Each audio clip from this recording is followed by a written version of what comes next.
在这一点上，谁都是一样啊，提安娜。我们都希望姬子老师只是暂时联络不上大家，希望他正在世界的某个角落里等待着我们，希望他只是沉睡在了虚数空间。所以那时，姬子老师才会问我，他是不是出现的太突然了？他怕你还没有做好心理准备吧？是啊，不过这样的事情，又有谁能真正做好准备再去面对呢？那反而会变成一种永久性的逃避吧。所以后来，我不争气的当着姬子老师的面哭了，哭得还挺厉害。但这也是成长中必不可少的一环，不是吗？是啊，只要你还记得我们，这个故事就不会消失。这是13英杰里最受大家拥戴的艾莉西亚告诉我的。尽管这段故事充斥着遗憾，但也正因为有了遗憾，我才更无法忘记它，以及它带给我的一切。不被命运推搡，不被时间裹挟，不畏惧别离，不逃避死亡，始终如一的朝着自己坚信的未来前行。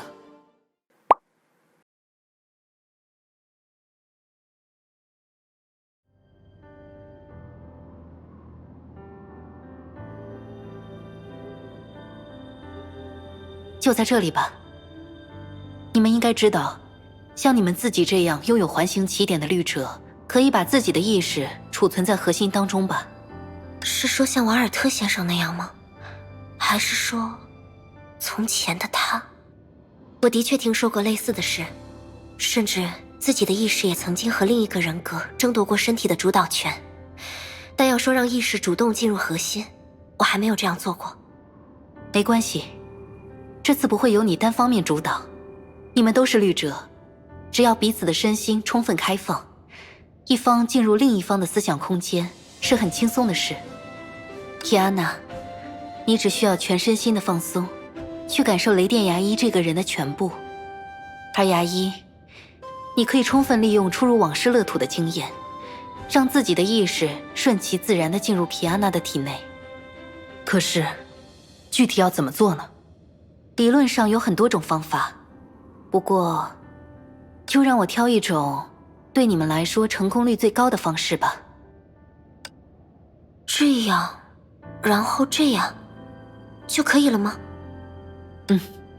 没什么复杂的，对吧？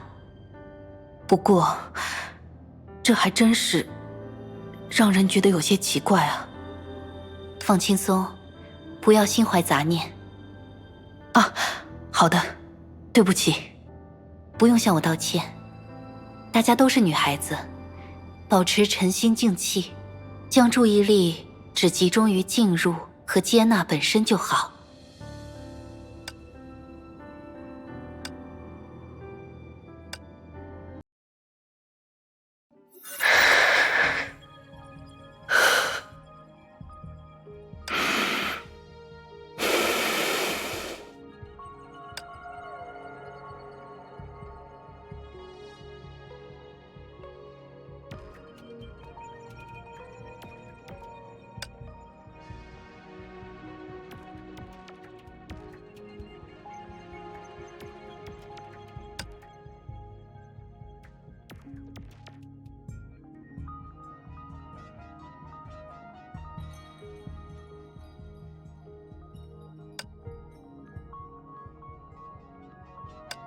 过了这么久，牙医进入我的思想空间了吗？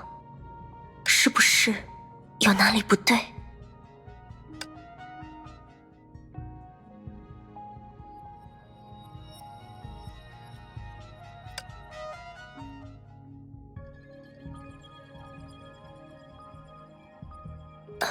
果然，看来我们还在原地。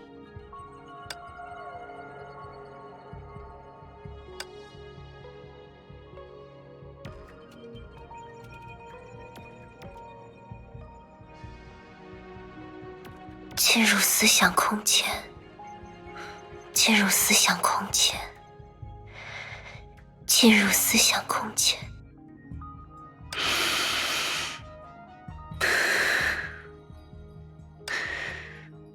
Kiana，在干什么？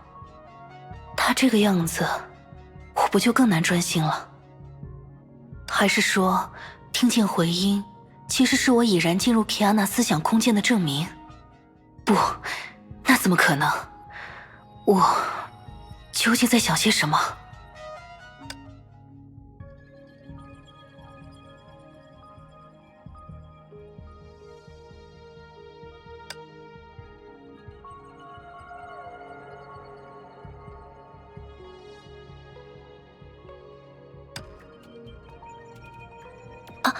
对不起，牙医，我不会再念了。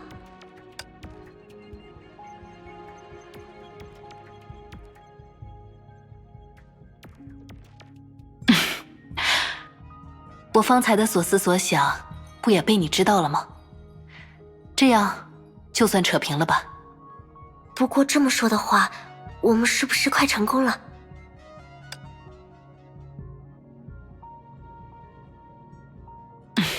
不知道呢，不过你可以放松一点，像以前一样顺其自然，好吗？像以前一样吗？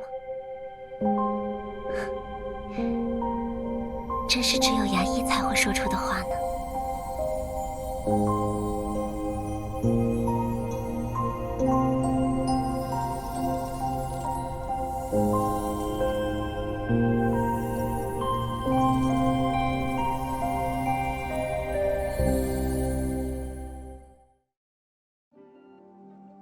在二人的思绪互相触碰，融为一点的瞬间，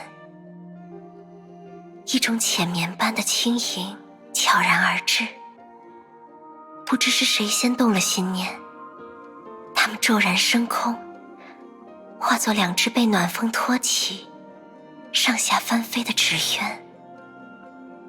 那时间既漫长又短暂，而后少女们便不约而同地睁开了双眼。那是圣弗雷亚，对他们来说犹如家一般的地方。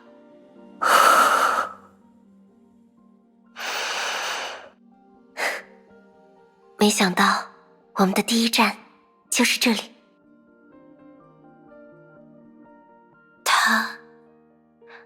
他们果然都不在呢。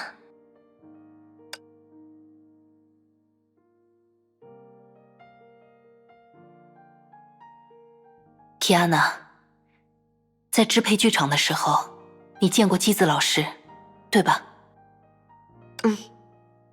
就在极意宝石所记录下的世界中。不过，牙医果然还是这么敏锐呢。我经历过的事，你看上去都能猜到。当时，我们就是在这里告别的。之后，我就成为了现在的心妍之律者了。这样看来，今天回到校园的 Kiana， 已经是姬子老师当之无愧的课代表了吧？还真是想不到，有一天，课代表这个词竟然会用在我身上。但恰如其分，不是吗？而且，我也很想拜托课代表 Kiana 同学，帮旷课已久的我好好的补一补课。这种时候，我是不是应该用牙医教过我的一个成语来回答呢？当仁不让。毕竟，那也是这一年来我最想向牙医讲述的一段记忆呢。所以，就有劳课代表了。好啊，让我想想，应该从哪里说起呢？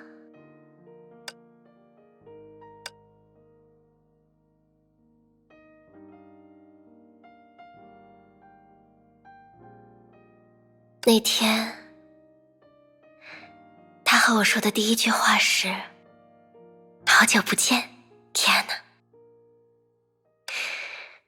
是啊，我们已经好久没见了。可我总感觉和妻子老师、和牙医、和大家相处的那些时光，好像就在昨天。他还说，你变化真大。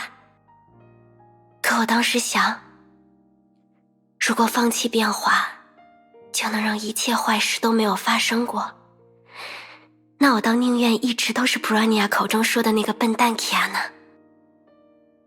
牙医，这种话如今听起来很幼稚，对吧？但过去我的确很认真地像那样想过很多种异想天开的奇迹。现在看来，或许算是心理上的一种不成熟的自我防御吧。面对生离死别，人们喜欢避而不谈，可我无法回避，也不能不谈。我是如假包换的空之旅者，这一点任何人都无法改变。但哪怕我已经有了心理预期，却还是无法在短时间内释然，以理性去看待他们，接纳他们。在这一点上，谁都是一样啊 Kiana。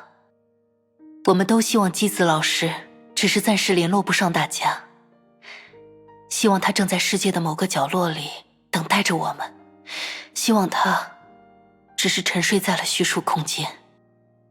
所以那时基子老师才会问我，他是不是出现的太突然了。他怕你还没有做好心理准备吧。是啊，不过这样的事情又有谁能真正做好准备再去面对呢？那反而会变成一种永久性的逃避吧。所以后来我不争气的当着基子老师的面哭了，哭得还挺厉害。但这也是成长中必不可少的一环，不是吗？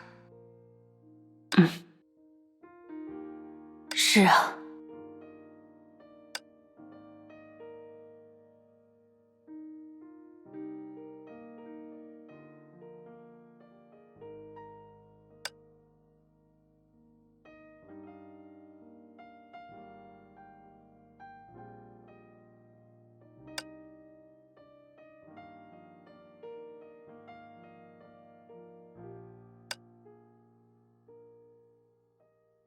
牙医，你知道吗？在临走前，妻子老师跟我说了很多他想去做，但再也没有机会去做的事。正是在那时，我才意识到，在我们的生命中，一些看似无关紧要的东西，原来占据了这么重要的部分。说不定，那正是人生中最有价值的一部分呢。是啊，妻子老师说，她想回到真正的圣弗雷亚，想再去黑板上写写字，再回房间喝上一杯。她想穿一次红色的新礼服，想吃牙医做的料理和班长做的餐蛋面。她还想看着我们毕业长大。Kiana，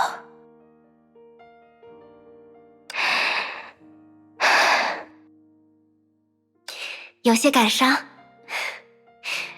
但又令人充满动力，对吧？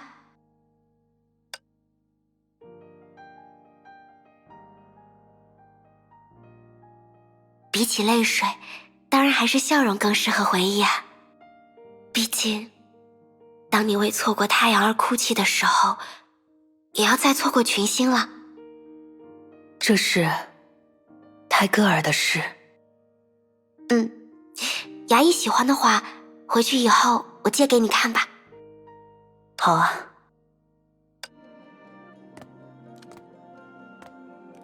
说起来，之前也有人对我说过类似的话呢，让我在与过去告别的时候，要保持微笑。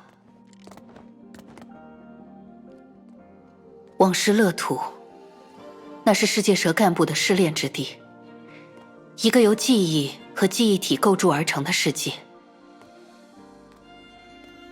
那里沉睡着前文明的13位英雄，包括班长，包括凯文，更包括那最初为人类而战的绿者。他们把自己称作烛火13英杰。在过去的几个月中，我在那里追寻着崩坏的秘密，追寻着身为绿者的意义。而在旅途的末尾，我得到了我想要的答案，却也不得不面临难以接受的诀别。为了击败侵蚀之绿者，作为记忆体的英杰们牺牲了自己。他们在过去为我们留下了人性，又在今天为我的人生注入了更多信心。不过，比起感伤，现在留在我脑海里的更多的还是感动。只要你还记得我们，这个故事就不会消失。这是13英杰里最受大家拥戴的艾莉西亚告诉我的。尽管这段故事充斥着遗憾，但也正因为有了遗憾，我才更无法忘记它，以及它带给我的一切。不被命运推搡，不被时间裹挟，不畏惧别离，不逃避死亡，始终如一的朝着自己坚信的未来前行。待抵达终点之时，他们所留下的意志，他们所守护的美好，也最终被我们这样的后继者传承了下去。这应该就是所谓历史的浪漫吧。13英杰似乎是很有故事的一群人呢。只要你想听，他们的故事让我讲多久都可以。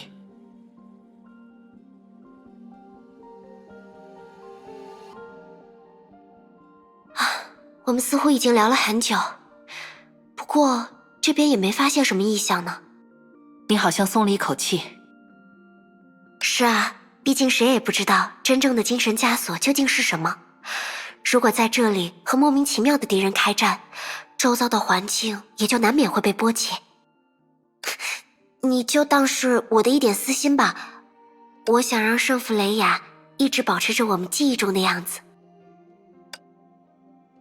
一踏上这条路，就会想起好多过去的事。是啊，那会儿一到放学，你总是第一个冲出教室，而第二个一般就是被你不由分说拖走的我了。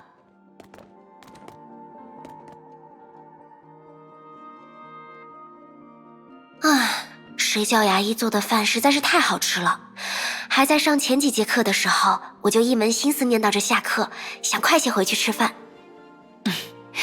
提安娜，你这是打算把上课走神的原因怪在我头上吗？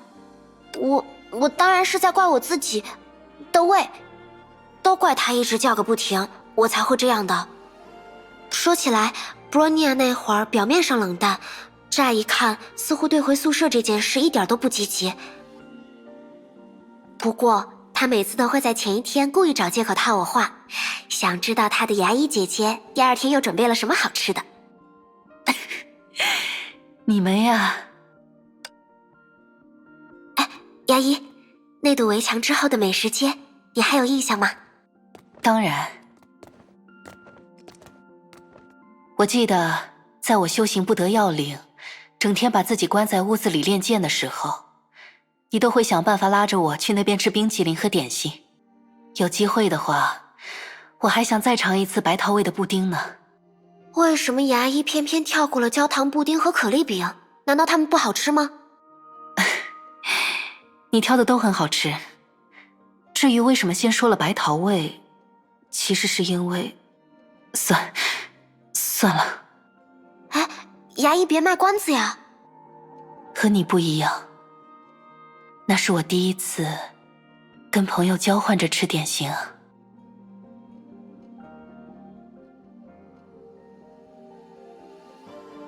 不知不觉就到训练场了。如果精神枷锁能乖乖待在这里，倒也是个不错的选择。可惜他似乎和某人一样，都不是个安分的学生呢。牙医，我还记得你那时总想在我面前出风头，成天嚷嚷着要成为最强的女武神。可你上课老打瞌睡，文化课考试也不想着好好复习，还特别喜欢带游戏机去找每次都能考满分的 Bronya 玩。啊，停！牙医，你怎么突然提起这些事情了？再讲下去，那可就是你揪我耳朵的环节了。怎么，不好意思了吗？